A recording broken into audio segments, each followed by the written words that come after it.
right, so so I'm gonna go back to sharing my screen now.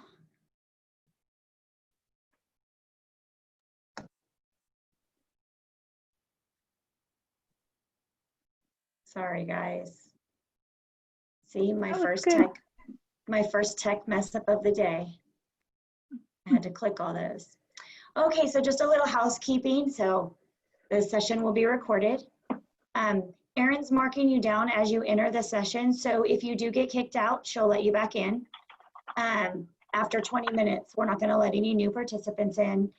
And at the end of this session, you'll need to make sure that you fill out the evaluation form and the sign out form. The sign out form is how you get paid. So we need to make sure you do both of those items at the end. All right, so some norms. It's a safe space to learn. So we have a small group today, so if you have questions, feel free to ask.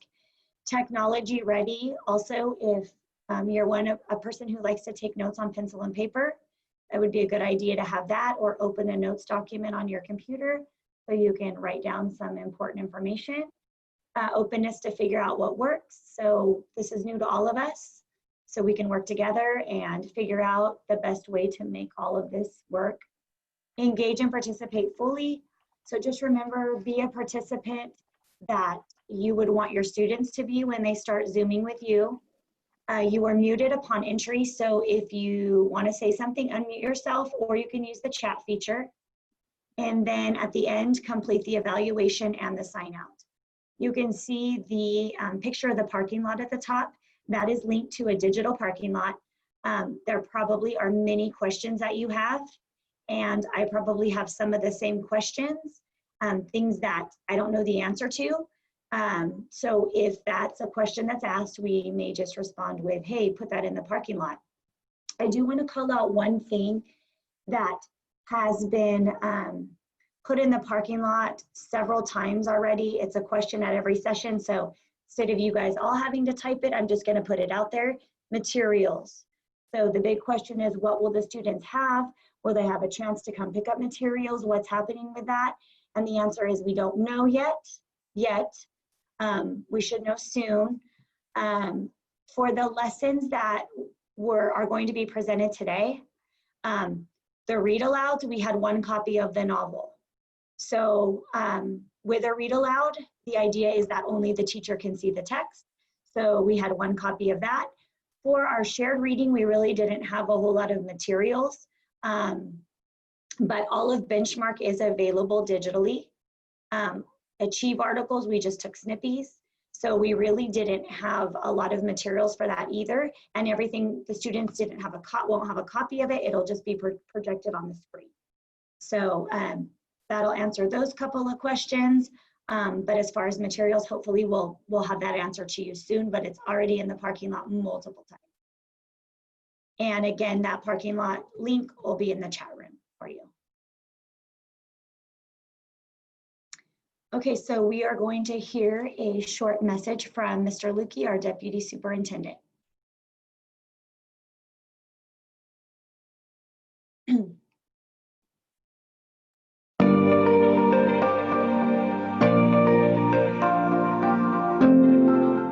Good morning and welcome to Summer Virtual Institute. I appreciate and thank all of you for joining us this week and willing to learn with us as we lean into a new year of learning with our students.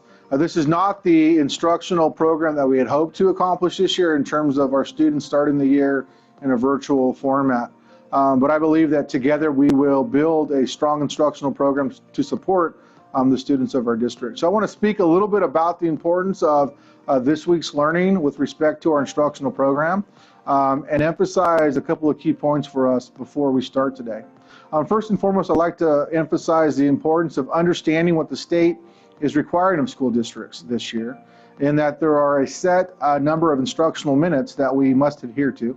It is our goal that through the virtual nature of our instructional program over the first quarter, that we can rise above and beyond those minimum minutes, ensuring that our students receive ample in-person to the best of our ability instruction, meaning synchronous learning, where we are zooming in with our students online supporting them, teaching them, equipping them with the skills to be successful in this virtual format. And then we are also balancing that with what we call asynchronous time, where we are assigning kids to complete assignments through many of our instructional tools and resources, while we as teachers and educators work in small groups with students who simply need more time with intervention. And so you are going to receive a lot of information from our instructional services support team. You are going to receive a lot of tools and resources to support you with the instructional design of our program for this year. Just know that we're in this together. Let's support each other. Let's be there for each other. And let's work together to make the very best and strongest instructional program for our students. So once again, thank you very much. I look forward to learning with you this week, and I look forward to a successful school year. Thank you.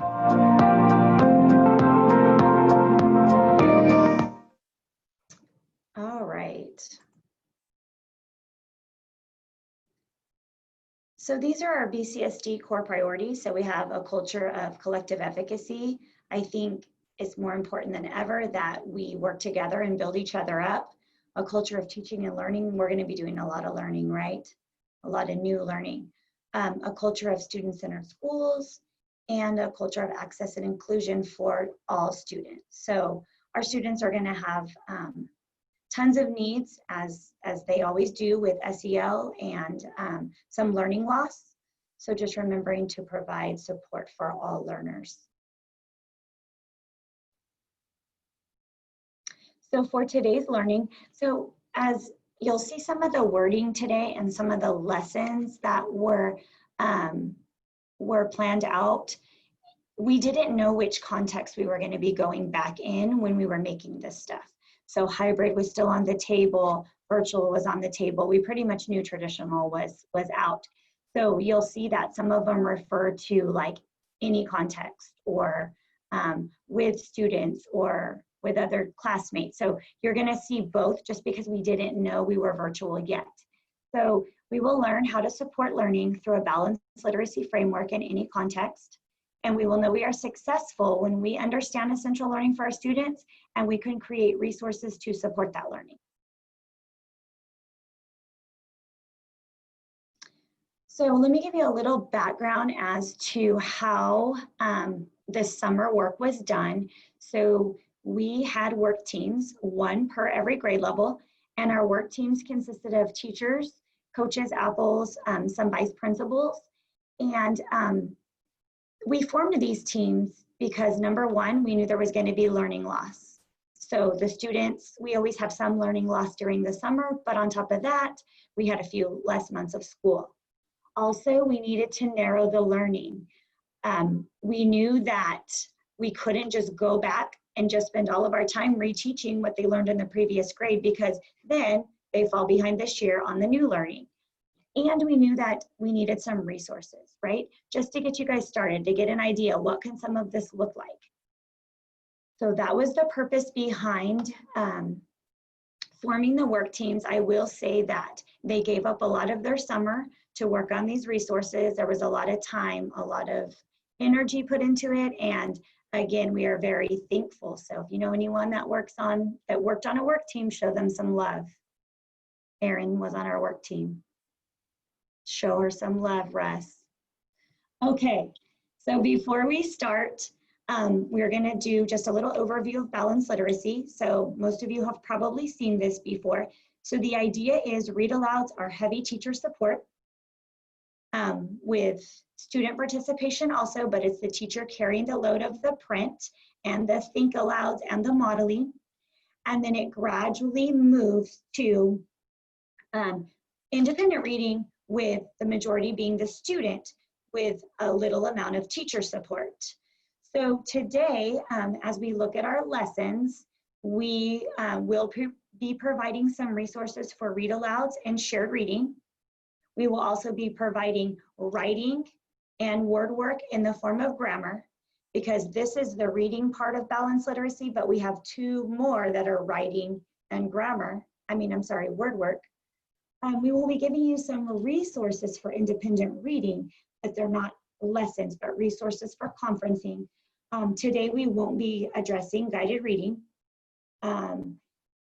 If you have something in place that you've already been doing guided reading virtually, then great. Keep that up. Right now, we don't know what assessment is going to look like, so we're just kind of leaving guided reading alone for the time being. So we kind of have that little box on it because we're not really going to address it at this point.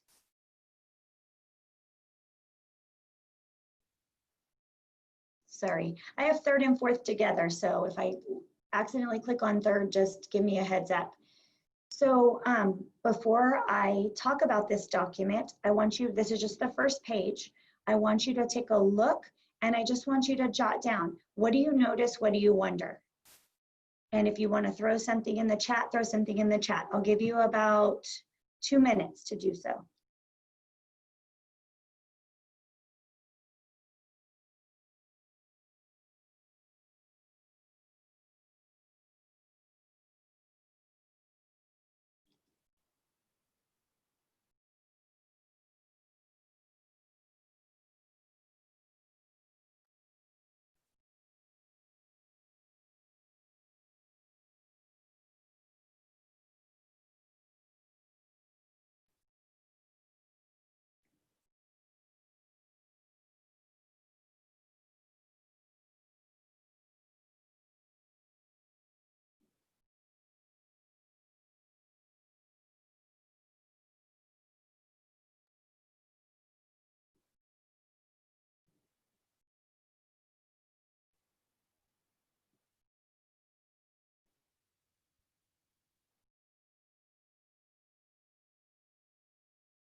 All right, I'm going to bring you back.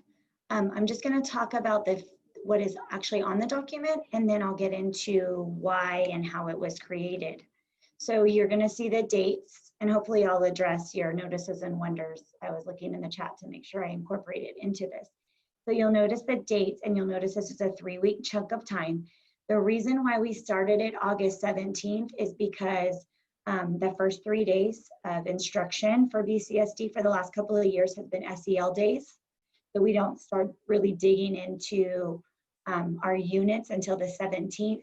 Now there's talk of school starting on the 17th, but I don't think that that is a done deal yet. So that's why this document starts at the 17th. We have our essential question. The essential question is from the instructional unit, which is intended to guide the instruction. You have your standards, and someone commented that they see the L and the I standards. And yes, there's both literature and informational text. Underneath the standard is the reading behavior that goes with that standard. And the blue is an ELD standard with the behavior underneath the standard, just like the ELA. And then over to the right are prerequisite skills. So the idea is, okay, if my students are going to have a hard time with the 4th grade reading behavior, how does this behavior look in 3rd grade? Maybe I need to start there and then move to the fourth. So as the standards, they don't just disappear after 3 weeks. You're gonna see that they continue throughout. As a new standard is introduced, you'll see a prerequisite skill come back. Otherwise, it's just the prerequisite is listed the first time you see the standard. So I think I addressed all of the questions or all of the wonders. If not, throw it back in the chat and I'll answer it. All right, so how and why did we make this document? So if you look in the right corner of my screen, about 4 years ago, Curriculum and Instruction rolled out the instructional units. And that is the first document you find when you link into the units, and it's the Essential Standards page. So we had a team of teachers identify what standards incorporate the most of the other standards and skills, and that became our Essential Standards page. So it was this year-long view. So the one piece of feedback we were getting over and over again, and this has been going on and we wanted to fix it, was how do I know what to focus on? I'm looking at a whole year. I need to see some smaller chunks. Which standards do I teach together? Which do I focus on first? How does that standard progress throughout the year? So it's been something that we've needed to fix. Teams are spending a lot of time just plotting out when to teach what. Then last summer, if you attended Summer Institute, we introduced the reading behaviors, which is on the bottom right-hand corner of my screen. And these are in every instructional unit. They come right after the Essential Standards page. And so it takes the Essential Standards and it says, okay, now these behaviors are how you teach that standard in a read aloud, in a shared reading, in writing about reading. And that's why you're going to notice a lot of things like the behavior may say notice, listen to, talk about. Because when you're first introducing a piece of a standard, that's how it's taught. So then it would progress. So you've got some behaviors for Unit 1, and then the behaviors, would get a little harder for Unit 2, and it would progress that way. Again, there were 3 units done for this, so still a pretty big piece of time. So what we did is we married those 2 documents together and we formed the Essential Standards page. The purpose of that was to take this information and chunk it into small pieces for you so that part was already done. Standards that can be taught together are put there by a teacher team. And then the point of the prerequisite skills is to help with that learning loss. So what does it look like in the grade level prior? So I may have to address it with certain students. So that's really the purpose of that. We hope that you're able to find use in that document. And in just a second, you're going to get to explore your the entire year. It is done up until the end of the year. Okay, so what we're going to do is there's a link at the bottom here to the folder. If you're a principal or a coach, you'll have access to every grade level within that folder. If you're a 4th grade teacher, you can just click on your folder. You're going to find a standard and you're going to trace it through the whole year. So look at how it builds. How do the behaviors build on each other? After you've taken a look at the document, then you're going to click. You can either click on this little image here or Erin will put it in the chat room. So you're going to click on it. And there's going to be a question. So what are some ways that this could be useful for planning and teaching this year? So how is this Essential Standards document going to be useful for you? You can type in here. So this is a good thing to use for your students, having a shared document. So everybody can go in and type and we can see what the thoughts of our friends or colleagues. Now I'm going to set the timer, or the timer is set for 12 minutes. So if you need a little stretch or bathroom break, it should encompass some time to do that also. So pick a standard, trace it, and then type in the document. I'll start the 12 minutes.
All right, I'm going to bring you back.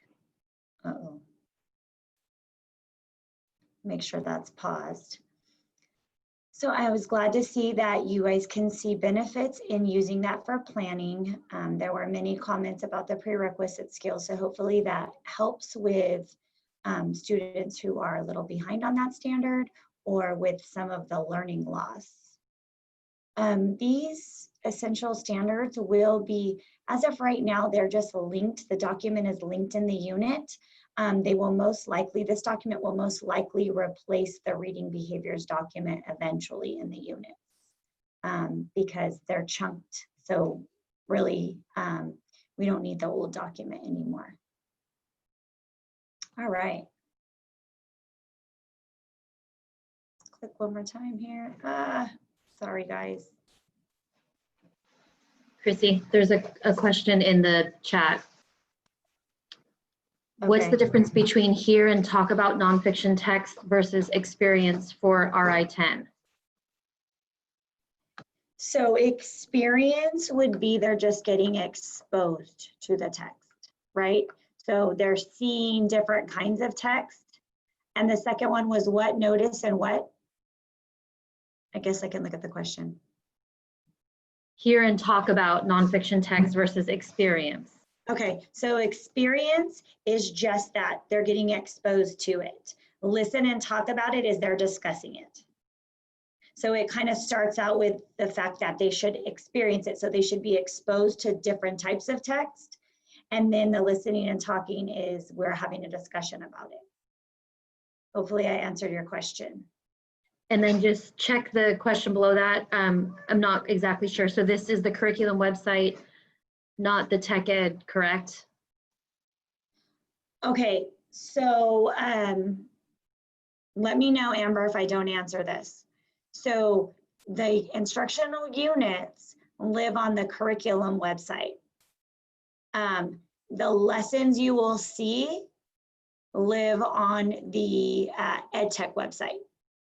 So I don't believe the EdTech website has the essential standards page, but all of the lessons are on the EdTech website. Does that answer your question? I haven't had a ton of time to go through. It's a lot of all of it. So I was just wondering where I could refer back to this. I mean, I bookmarked this page, but. Amber, do you know where to find the instructional units? Yes. Okay. So the essential standards will live in your 4th grade unit. Okay. Eventually. Right now it's just linked to the essential standards page, but eventually the entire document will live there. So there. Okay. Sounds good. Thank you. You're welcome. Okay, so after we made the essential standards page, we wanted to backwards map where we were going with the learning because we had several people on our team working on lessons. So we wanted to have just a planning document that really showed us how everything was connecting and how it was building out throughout the 3 weeks. So we created this planning and overview document, which is linked here. It is also on the EdTech website. It has the standard, the reading behavior. It has what text are we going to use for the read alouds? What are we going to use for the shared reading? What strategy will we teach for the shared reading? What will we use for writing? What will we use for grammar?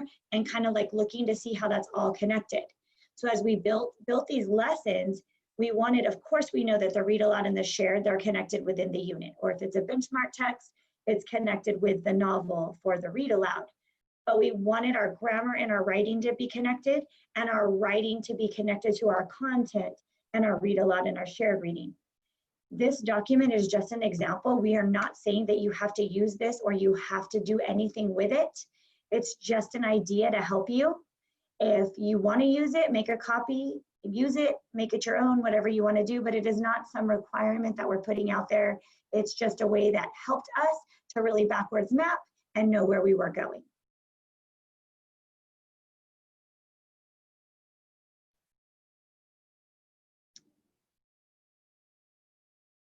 All right.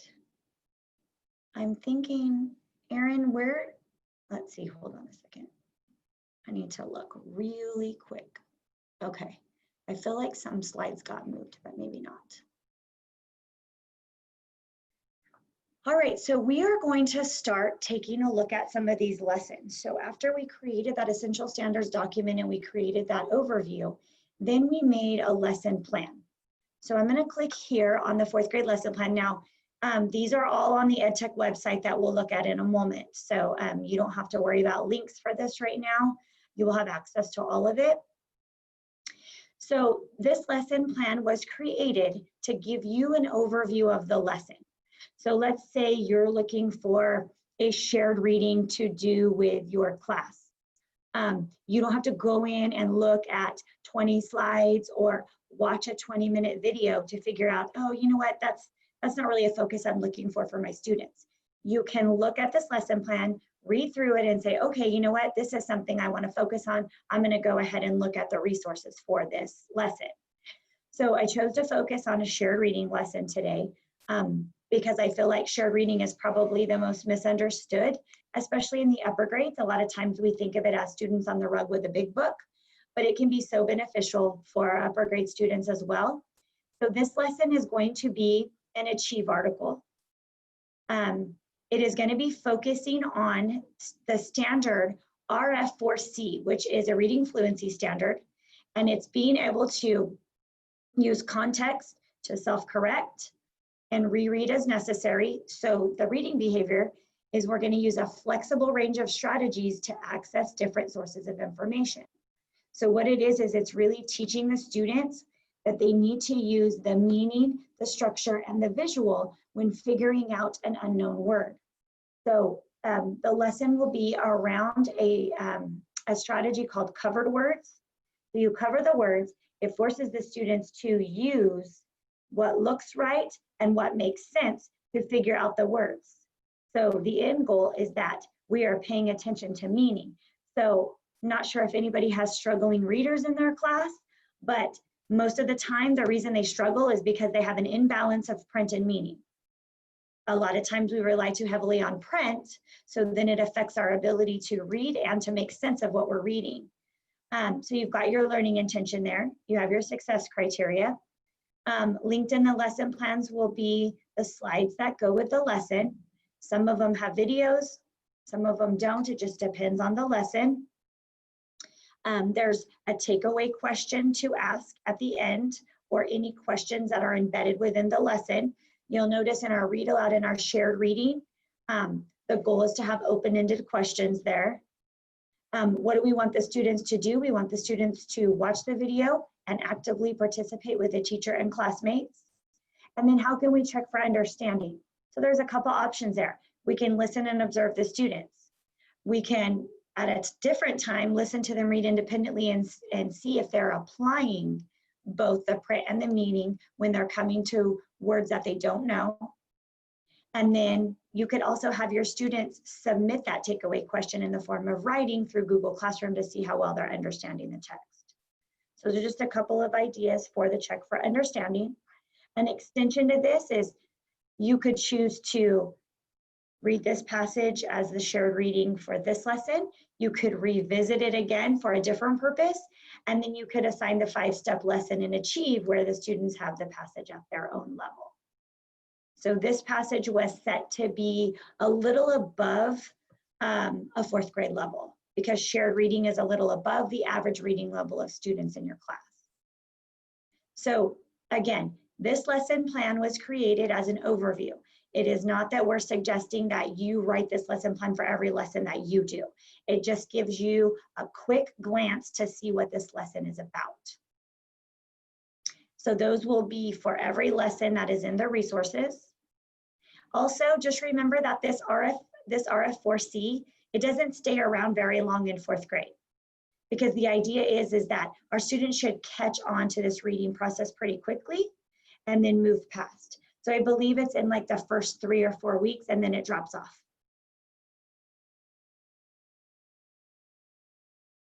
Okay, so after the lesson plan, we provided the teams with, okay, so what are the key features in a read aloud? What are the key features in a shared reading? What are the key features in writing, etc.?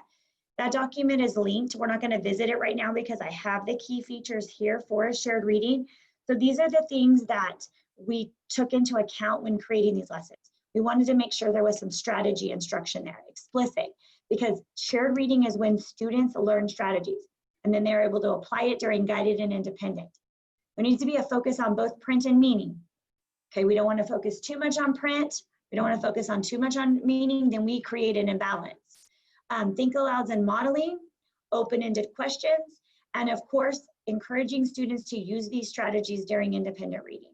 You won't see that in the lesson today because it's very awkward to create a shared reading without kids. You feel kind of weird, but we didn't include that in our lesson for today. So those are the key features that, that we wanted to be evident in our lessons. So now we're going to take a look at a 4th grade lesson. I do want to say that these lessons are the floor. They're not the ceiling. We have real life situations that interrupted our lessons, dogs barking, you know, phones ringing, whatever, real life stuff. We are not tech pros, nor did we want to spend a large amount of time making the tech fancy to where it frustrated teachers who aren't that tech savvy. So we kept it simple. Some we recorded on our phone. Some of the lessons we did in WeVideo, and it was super easy. Erin taught me like in 30 seconds how to work it. So we're going to look at a 4th grade shared reading lesson that is on that Achieve article. As you're watching the lesson, I want you to look for evidence of the essential standards and this key features in the lesson. By the way, there's parts of it that the text gets a little bit blurry. We don't really know why, so we haven't fixed it.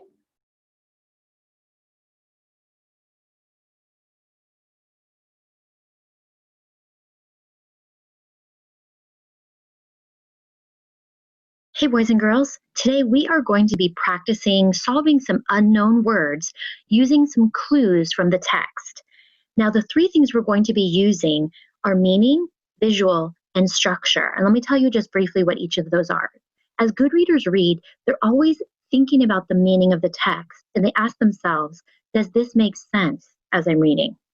Good readers also use visual clues in the text. They actually look at the print on the page and the letters to make sure what they're saying matches the letters on the page. And the last thing we do is we ask ourselves, does that sound right grammatically? So we think about the structure of the sentence and if what we're saying sounds right grammatically. So as we read today, we're going to be reading an Achieve article. We're going to be solving some covered words. That's going to be our unknown words. And remember, as we read, we're going to consider what would make sense there and also what would look right. So this is an Achieve 3000 article titled The Beauty of Silence. And we're going to be looking at it today. And these covered words, we're going to use what we talked about earlier, the meaning and the structure and the visual of the sentence to see if we can figure out that unknown word. Okay, so this article is taking place in Port Angeles, Washington, and it's dated November 3rd, 2006. Gordon Hempton lies back against a tree trunk. He is listening to the rumble of the distant Hoh River, the trill of a wren, and the chattering of a So this word is covered. I need to think about what would make sense there. So I go back a little bit and I know he's listening to different things. And this is a noise that an animal makes, the trill of a wren and the chattering. I know a chattering is a noise. So I need to think about what animal or what would make a chattering noise. So the chattering of a I'm thinking maybe since they're in the forest, it could be a monkey, maybe. So let's look at the first letter and see if that looks right. Oh, I see it starts with an S. So I know that that could not be the word monkey because it doesn't start with an M. So let me think about what would make sense and also look right with that S. The chattering of a, since he's by a tree, I'm thinking maybe a squirrel. They kind of make a chattering noise. Let's take a look and see if that makes sense and looks right. Yes, that does look like the word squirrel. Okay, so I'm just going to reread that sentence and make sure it sounds right. And boys and girls, you can feel free, since this is a shared read, to read along with me if you can. So he is listening to the rumble of the distant Hoh River, the trill of a wren, and the chattering of a squirrel. More importantly, he cannot hear any airplanes and other human sounds. It's the perfect silence, says Hempton. He is on a mission to create more areas like it. Hempton calls this peaceful spot in Olympic National Park 1 square inch of silence. When Hempton found the area, he placed a rock on a nearby log to mark it. Quiet is going extinct, Hempton explained. I want to find a quiet place and hang on to it and, it. So I need to think about what would make sense in that sentence, that unknown word. So I want to find a quiet place and hang on to it and, it. I'm thinking maybe preserve it. Like preserve is to make something stay. So let's check the first letter and see if preserve would work. Ooh, it is a P, so that would make sense. And so far, it looks right. Let's check the whole thing. Oh, it's not preserve, it's protect, which those are synonyms, right? They kind of mean about the same thing, but preserve does not look right, even though it made sense. So let's read that sentence all together. Quiet is going extinct, Hempton explained. I want to find a quiet place and hang on to it and protect it. So before we move on to the next page, let's just take a look here. There's a caption under this picture. So you can see this huge tree here, and it says scientist Gordon Hempton looks up at a stilted spruce tree on his way to his 1 square inch of silence at Olympic National Park. Hempton is trying to keep human sounds out of nature. All right, let's look at the next page. Hempton first started looking for natural quiet in the early 1980s. Is anybody going to be really sad if I move it to the takeaway question at the end? No? Okay. So I'm going to fast forward it so that you can see the end of the lesson. And you'll have access to all of these, so you can watch the whole thing. Let's see where we're at. All right, boys and girls, I hope that today you learned a little bit about how to use what makes sense and visual clues, if it looks right, to solve some unknown words. So now we're going to ask you to think about what you just read.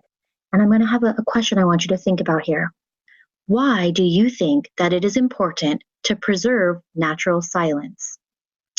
I want you to think about that, and then I want you to explain your answer. And you can either have a discussion and explain it to a classmate, a friend, or if you're at home, even a family member. I hope you got a lot out of this lesson today, boys and girls, and we'll see you soon.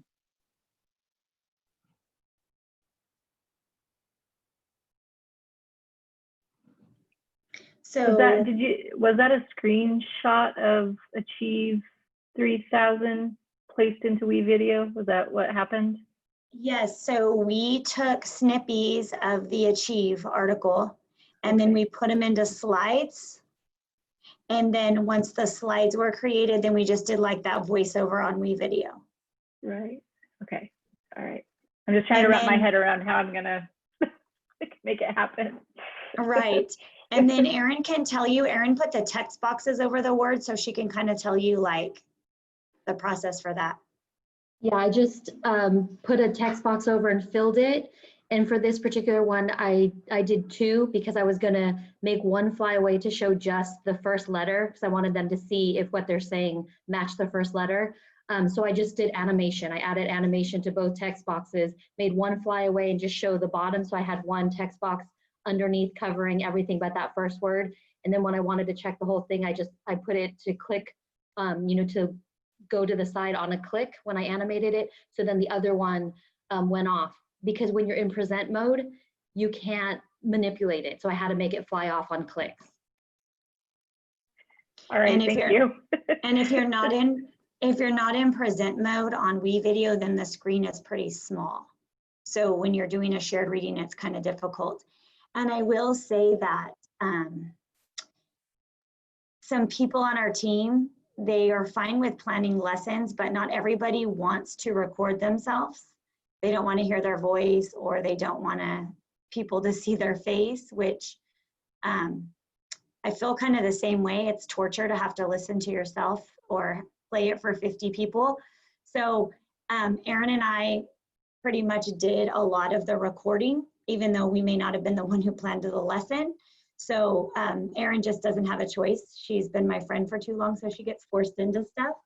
So that's why you'll unfortunately have to see or hear us a lot. So basically with that lesson, you can take that content, make it your own. When we get onto the Ed Tech website, you're gonna see that the slides are there by themselves and then the video. So you have the slides, you can make your copy of the slides, you can teach that lesson synchronously with those slides with your students online. You can choose to just take the focus of that lesson, use a different piece of text. You can choose to use that text and choose a different focus. If your students have a good balanced reading, then maybe they don't need to do covered words. Not all kids need it. Our struggling readers really do. All right. So now we are going to take a look at this website. So if you've been to any other sessions, and I'm going to just go in differently here. If you've been to any other sessions, any tech sessions, you've probably already seen this website. So I'm just going to open a new tab here. Mine keeps showing up because I've been to it so many times, but it's the go.bcsd.com/DFP. Easy to remember, I just call it dog, fish, puppy. So if you haven't seen this website, the EdTech team did an amazing job creating it. There are tons of tutorials in here for you. So if you're like, you know what, I have no idea how to maneuver Zoom, there's some tutorials here. Lots and lots of good stuff. They did a lot of hard work in this website. I'm gonna click over here with the grade level lessons. And I'm going to go down and I'm going to click on 4th grade. And this is the 4th grade homepage. So you'll see you have the first 3 days of school. You've got your SEL, Math, ELA, dual immersion. And you also have a sample Google Classroom here. So I'm just going to click on ELA, of course.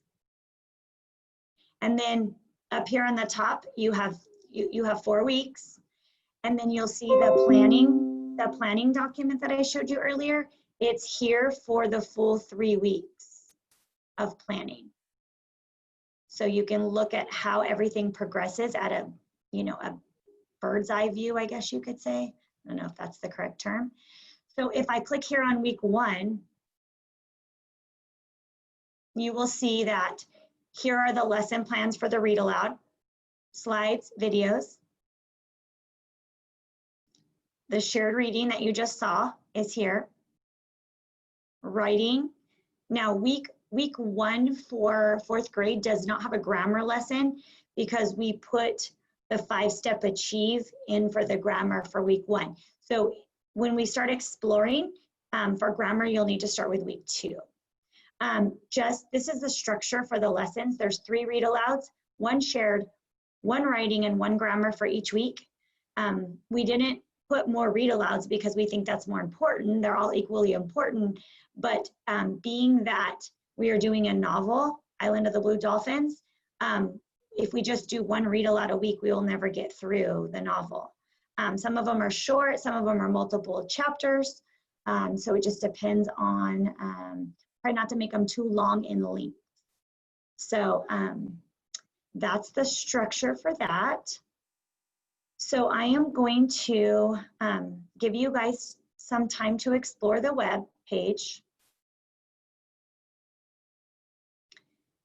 So I'm going to set the timer for 5 minutes so that you can explore. When we're done exploring, leave it up because you're going to need it for the next activity. All right, so I'm going to send you off exploring.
Why is it not stopping? Goodness. That timer, I think you did that on purpose, Erin. Scary, it makes me want to have a heart attack. Okay, so I was typing in one more answer here in the chat as that timer sent me over the edge. As far as, there was a question about Battle of the Books. From what I understand, Battle of the Books is a school site thing. Some school sites do it, some don't. Am I right? Anybody, Erin? Okay, Yeah. okay. All right, so we're gonna move into our next activity now. Maybe. Okay, so before we start taking a deeper look at these lessons, we have some new education lingo that I'm sure you've been hearing these terms, synchronous learning and asynchronous learning. So take about a minute and just become familiar with these points or refamiliarize yourself with the bullet points, and then we'll move forward.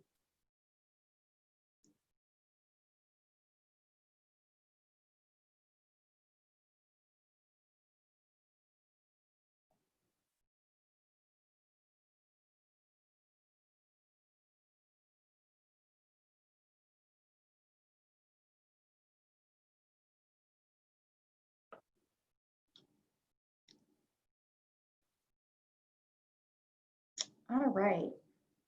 Any questions about these before we move on? All right. Okay, so in a moment, you are going to be put in a breakout room. So you may be in the read aloud room, shared, writing, or grammar. So as you leave, it's going to tell you what room you're in. And if you forget, once you're in the room, it should be in the top corner of your screen. So what's going to happen is when you get in your room, the easiest way is just to have one person share their screen on the website, the DFP website. And you're going to explore one of the lessons. So if you were given writing, you're going to explore one of the writing lessons. Remember, if you're shared reading, if you're grammar, you need to go to week 2, 3, or 4. So as you're looking at the lesson, have a discussion about how you can use this lesson both synchronously and asynchronously. And also, how could you use this material in a traditional model? Eventually, we hope to be back to traditional school, right? So synchronous, asynchronous, and traditional. And then nominate one person that is going to share when we come back. So we're going to ask that your group shares your screen and shows us which lesson you were looking at, and then tell us about your discussion. So, and we'll put these directions in the chat room also in case you forget. Some groups have chosen to, when they go to the room, they have one person share, they do all their talking. When they come back, that same person shares, and then another person talks, if that works best for you guys. Okay, so I am going to assign breakout rooms. Takes me just a second because I'm going to rename them. So give me 1 second here.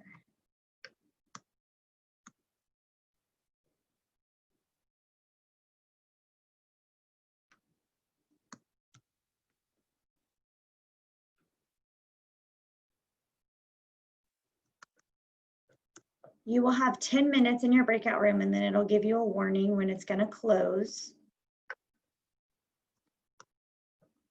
All right, I'm going to send you off.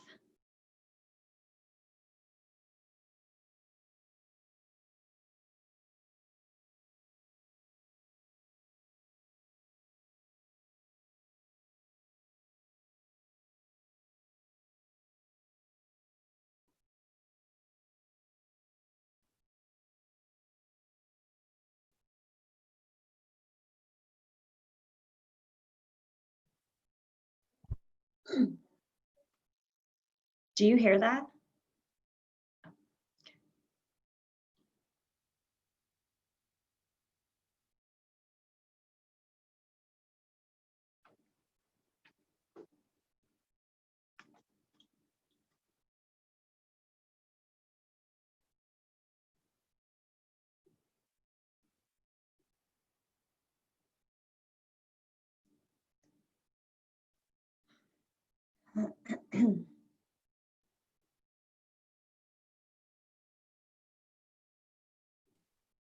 Chrissy, I couldn't access the stuff in my house.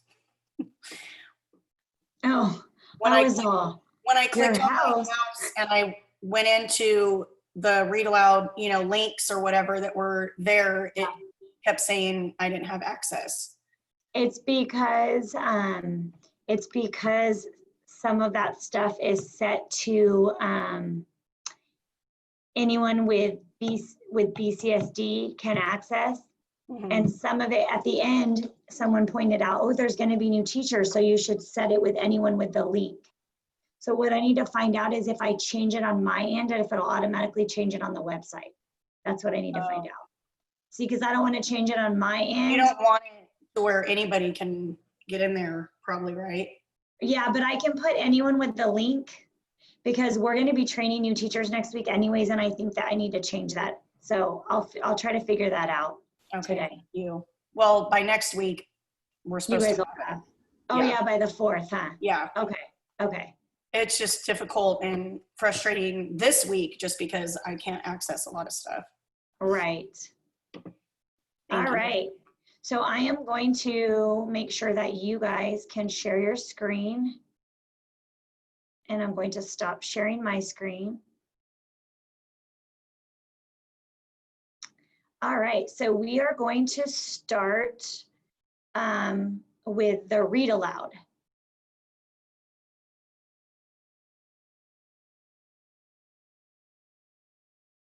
Is there someone going to share their screen for that group? And if you don't know how, we can walk you through it too.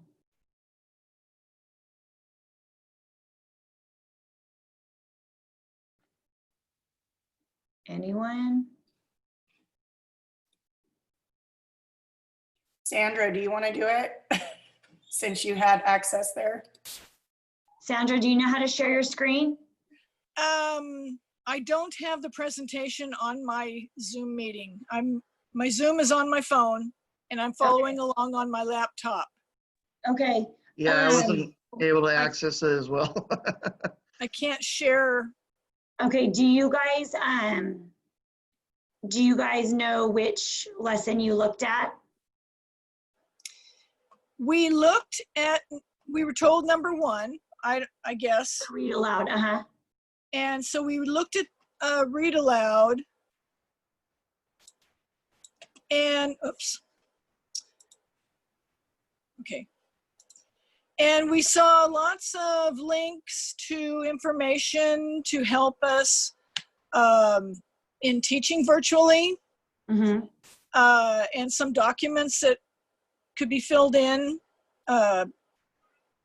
with the students. Maybe it was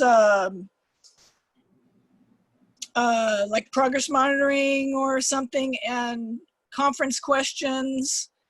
We didn't really see a lesson, but we saw lots of information links. Okay. I don't know, maybe we went to the wrong thing. It's just linked differently on the website, so you'll see the lesson plan, but you can also click on the link that says Google Slides, and then it should take you to either a slide presentation or a video. But you'll get used to it, just, kind of explore and you'll see where it's linked. It's just some things are a little different depending on what the resource is. Oh, okay. The virtual independent reading slides is underlined, and that's another presentation, and that has links to lessons. Is that what you're saying? No, when you're in the EdTech website, the DFP, that one where you saw the lesson plans to the right are the actual lessons. So there's the slide presentation or the videos are to the right. You know what, we'll show you. I'll go on to shared reading and then we'll see what they show us, and then maybe that'll help clear it up. Okay, thank you. You're welcome. Would someone from shared reading like to share their screen?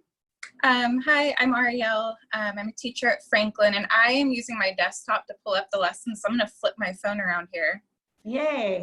So we were shared reading. We went ahead and looked at week 3, which this focused on an excerpt of a poem from Benchmark called In Summer. And we saw the learning intention was we were going to learn to use the meaning and visual clues to solve words. So this is another covered word activity. So when we clicked on the Google Slides, it took us to this poem. Sorry if it's not very clear. So we see that there were covered words here. So for a synchronous activity, I think the teacher would probably read this aloud, stop at those paused or the covered words, have the kids, just like the model lesson, have the kids try to guess, maybe type into the chat box what word they think could belong there.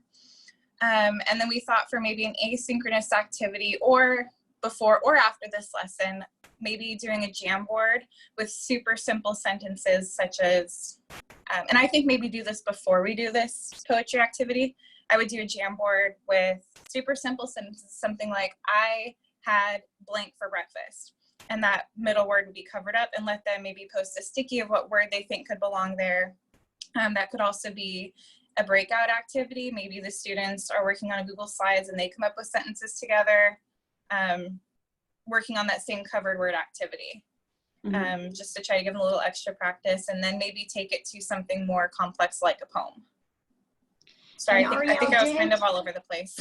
Sorry. No, you were fine. And Ariel, did that poem have like a second focus too besides the covered words? Let's see. The next question, why do you think the author wrote this poem? Is that what you mean? I thought there was, some of them have like an additional focus, like maybe like a fluency focus or it had figurative language. Figurative language, yeah, that's what I thought. So I just wanted you guys to know that like you can incorporate more than one teaching point into your shared reading. So if you see, you know what, my students have been struggling with some particular phonics skill, and you see words within that poem, then you can focus on that also. Try to make the most out of that article or the activity. Exactly. So whatever lends itself there, you can incorporate multiple strategies. Just for the first time, we only did the covered words because it was like the very first shared reading. So yes, but thank you so much for sharing and making your screen share work in your own way. Thank you, shared reading group. What about writing?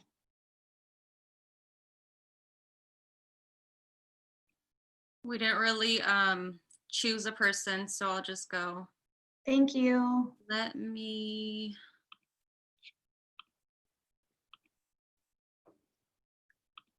So just click share screen.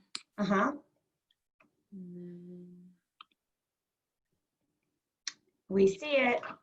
Okay, so we were looking at week 1. And I think I have everything open. Oh, that's this. Okay. So we talked about how we really like the materials video and then the Google Slides, and we can use both of them both ways. So asynchronous and synchronous. And if we do it synchronously, then, you know, we wouldn't need the video, but we like that they're there because we're thinking of the issue of the kids not being able to join the Zoom at a specific time.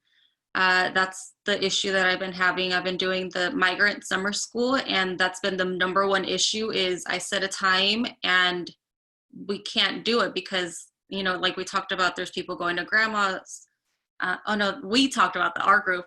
We talked about how there's people who go to grandma's house or to somebody else's, you know, like a babysitter, and then there's no access to internet, or they can't take all their computers and there's hotspots and everything. So it's nice for them to just have this as a backup to later view it on their own time. Even if we do it live and we do the modeled writing lesson live, they're still going to need that later on their own to reference back to it. So we really like that. We really like the slides that they can, their copies, so they can go ahead and, you know, show us what they're doing, what they're learning. So that's really cool. And I would just like to add to what Miss Sanchez, her and I were in the same group, because one of the other things that we said was, you know, if we wanted to add in like our own piece of modeled writing, we could always do like a screencastify and then add that into our Google Classroom, so that when students are available to go back to their learning, that's one way that we could then hold them accountable as well. Yes. I think somebody yesterday said the video could be like a good reteaching too. Like if you had done it live, the lesson live, and then you had the video in your Google Classroom, you know, just if they were struggling, they could go back and watch it also. Perfect. Thank you, Alejandra. Thank you for sharing. Thank you, the writing group. All right, what about grammar? I'm gonna share. Jenny, you're gonna share? No. Okay. So share screen, I haven't done this before. So I click share screen and there we go. Let's see if this will work. Can you see my screen? Yep. Okay. So for synchronous learning, what we thought was going through the Google Slides together, you know, sharing your screen, answering the questions together. I was introduced to Jamboard the other day, and so like creating a Jamboard where they're either answering the questions that are through the Google Slides together, or adding like an example of dialogue, and then going back. Grammar doesn't start until week 2. That's really important. Week 1 is not touching on it. So week 2 is where grammar begins. As far as asynchronous, we thought about having them watch the YouTube video that's provided that is within the slides. Also, that another group shared was giving them access to the slides. So if a child is not able to join you at that time, they can work their way through it with their parent, and then everything is there. Another on their own activity would be creating a Google Doc, and in this case it was talking about dialogue and teaching dialogue, and then they could create a Google Doc that's creating some type of dialogue between a couple characters and then submit it that way. So that's kind of what we came up with. These lessons are only about like 10-15 minutes, so it's pretty quick. So a little together, and then some things they can do on their own. Thank you, Jenny, for sharing. Thank you.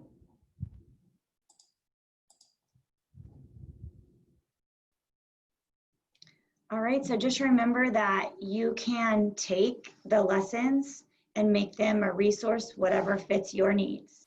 Like I said, you don't have to use any of it. It is just a resource there for you if you need the help or need extra materials. The essential standards page is going to be the tight. So we are going to follow the progression of the essential standards page as a district. The lessons are the loose. It's just the floor. So take them and make them great. I am going to go back to sharing now my screen. I figured out where we were making a mistake, Chrissy. What happened? We were looking at this screen that you're sharing right now. We clicked on the #1 house instead of going to, so I was able to bring it up, and without sharing my screen and all of that, the read aloud, it was that Blue Dolphin book that you had talked about earlier. And I was just looking at week 2. And for synchronous, we could just read it together with the teacher reading it aloud, answering the questions together, like the last person shared on the Jamboard. We could use the Jamboard for answering those questions that are listed there on the screen. And then asynchronous, we could just assign the pages for the students to read and to differentiate. The parents could, you know, help like read it to them if the text is too difficult. And then obviously using some of those strategies that Erin had said earlier about like coming to a word they don't know and, you know, covering it up. And then answering the questions on like submitting them on Google Classroom, maybe the questions that were listed there, and possibly even watching the video aloud if they're not able to meet with us at the same time with the teacher. So I don't know, I was kind of reviewing that, but we were on the wrong spot. That's why we kind of dropped the ball on that. Well, I knew you referred to it as the house, but I was like, well, You're maybe. Like, what are you talking about? No, I knew there were houses, but I was like, well, maybe she was referring to the read aloud as the house. But yeah, with the read aloud videos, I mean, of course, most of the time we would want that read aloud to be in the synchronous, right? So we're reading it to the students and posing those questions and having those discussions. But some of them are, you know, a YouTube video and then with a takeaway question, which that's something that you could assign asynchronously. All right, so let's move forward here. So what about independent reading? So we want to make sure that, of course, we're always encouraging students to read on their own because we know that it is so, so, so important.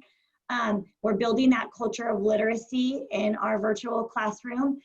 Back in, I believe it was April or May, we did a virtual independent reading PD, and that white link there goes to that PD, so you can review that if you weren't able to attend. There are also many other links on this slide for goals for reading conferences, questions you might ask during a reading conference. There are articles to read about conferencing with your students, and there are also videos to watch with a conference.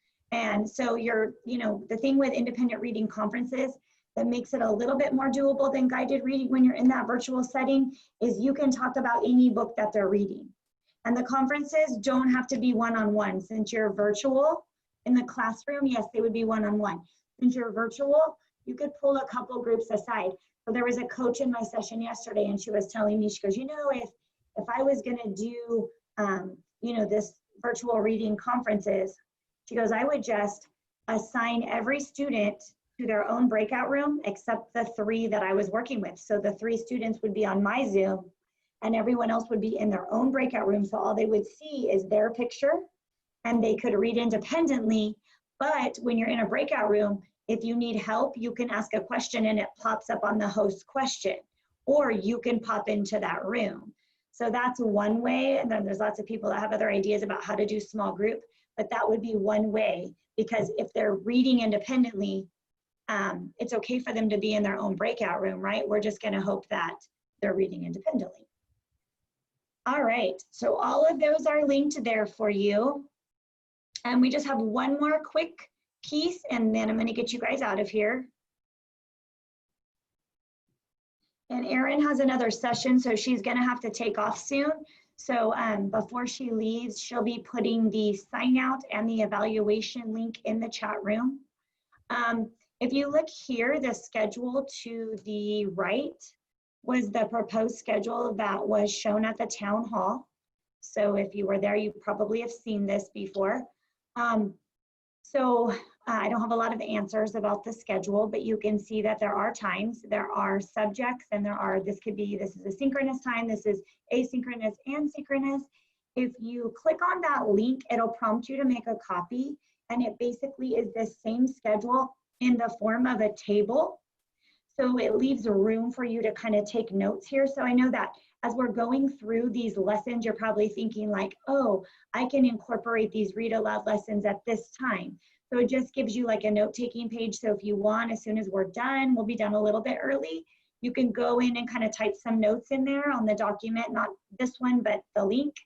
And, you know, kind of say, okay, I can incorporate some shared reading lessons here because this is a, you know, synchronous time. So it's just a resource for you. I don't know the exact status of the schedule, but this is what we know at this point in time. So let me check the chat and make sure I see lots of things. All right, I think we're good.